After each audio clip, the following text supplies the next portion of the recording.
Shortly after midnight on March 4, 2025, an FA-50 fighter jet went missing during a tactical night operation. So ayan, magandang gabi po sa lahat. Ayan, panibagong breaking news na naman po ang hatid ko po sa inyo sa gabi nito. Alam nyo ba mga kasikap na isa po sa 12 FA-50 fighter jet po ng Philippine Air Force ngayon ang nawawala kasama ng 2 piloto. So ito po yung kauna-unahang insidente na nangyari sa Philippine Air Force, no? At ayun nga, hanggang ngayon nagkakaroon pa rin sila ng search and rescue operation, lalo na dun sa 2 piloto at yung mismong FA-50 na nawawala. So ayan, ito po yung topic natin ngayon mga kasikap. Sana panoorin nyo po.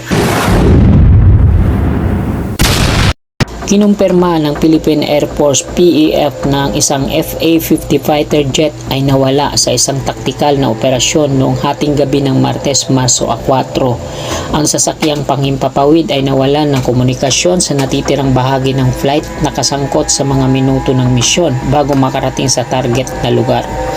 Ang isa pang sasakyang panghimpapawid ay paulit-ulit na tinangka na muling itatag ang pakikipang-ugnay sa nawawalang sasakyang panghimpapawid. Umaasa ang Philippine Air Force na buhay pa ang 2 piloto ng nawawalang FA-50 fighter jet. Sa ngayon ay patuloy ang isinasagawang search and rescue operation upang makita ang eroplano. Nawalan ito ng komunikasyon pasado alas 12 ng madaling araw kanina, ilang minuto matapos itong mag-take off sa Benito Buena Air Base sa Mactan, Cebu para sa isang tactical night operation.